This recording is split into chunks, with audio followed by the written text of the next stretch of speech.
All right, so I'm doing a 5 videos in one day challenge.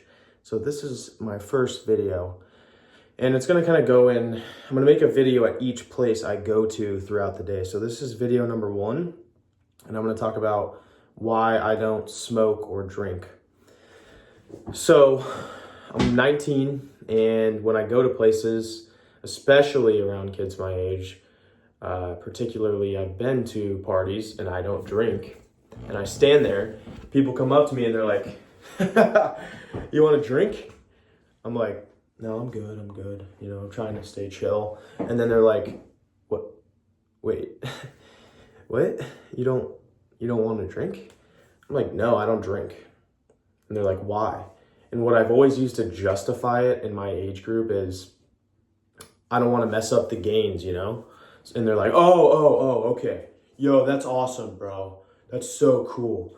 But firstly, before I say that, their reaction is negative because, well, it kind of puts a spotlight on their own addiction. And so if you're in a similar situation, just realize that's the only thing going on there.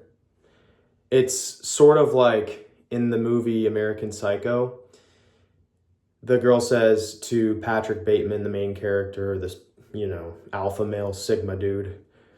That's besides the point, but this scene is an exemplary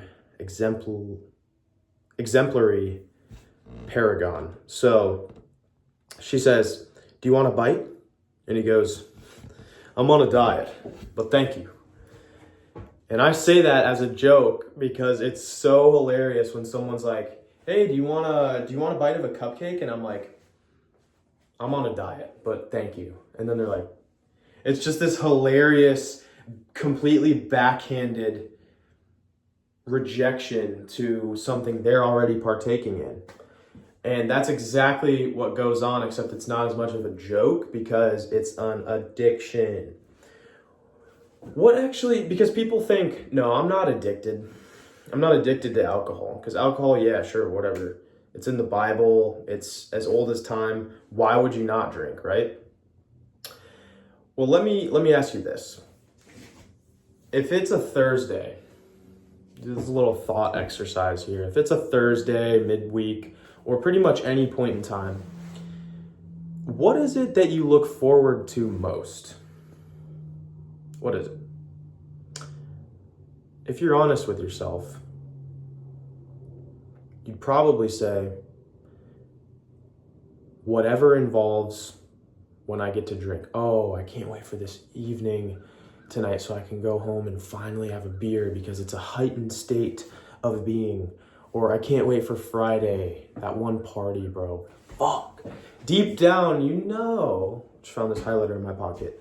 Deep down, that what you look forward to most involves something that is outside and influences your body itself. Drugs, anything that is instantly pleasureful and has a negative effect on the other side of the pleasure. Why are you avoiding the fact that it's bad? So an addiction, the most popular addiction in my age group has got to be alcohol. And the problem with it, yeah, sure, it's slowly hurting your insides. It's an addiction. That's one thing, but you're exposing yourself to a heightened state of being that is beyond yourself. And so now you can't unsee that.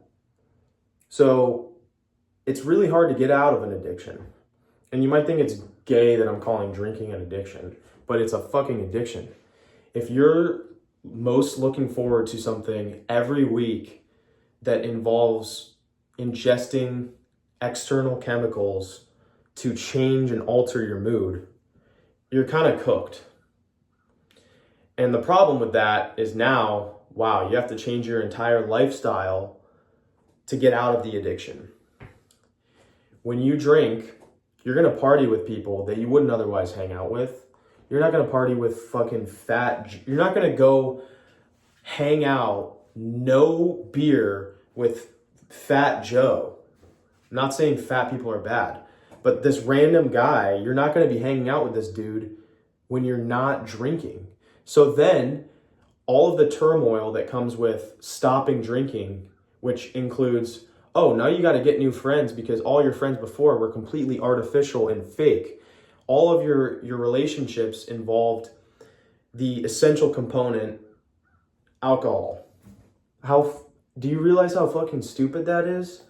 You're going to a party and getting drunk sheerly for the instant pleasure. You're looking, and it's crazy because you're looking for this state of presence. Presence is a word that's thrown around all the time. You might consider it jargon, spiritual jargon. But the crazy thing is, when you get drunk, you're finally giving yourself peace from your mind. And so you're looking for it externally, but really it's already there all along.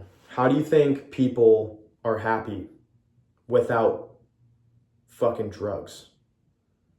They haven't exposed themselves to this unworldly state of being. And so they're actually happy with life itself. They don't need some other substance to influence them. But now you've started drinking. So now you've got to go through all of this to get back to what's already inside. And you can already be at peace.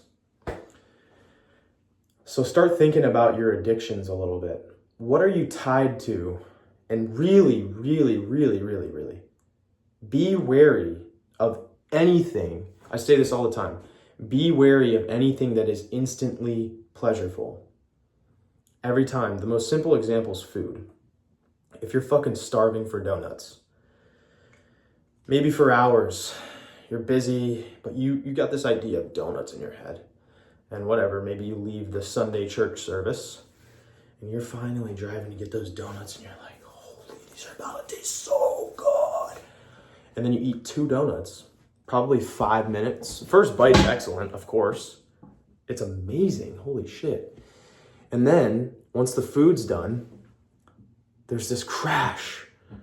And you're like, I didn't need those at all. You realize afterwards you didn't need them at all. But go on about your day. The next day, the same time rolls around. What do you want? Some more donuts. Stack up enough donuts, bam, you have a belly full of Krispy Kremes before you even know it. That's addiction. The same thing happens with alcohol. You pile up enough days of instant pleasure, and then you got to dig yourself out of the hole. See y'all in the next location.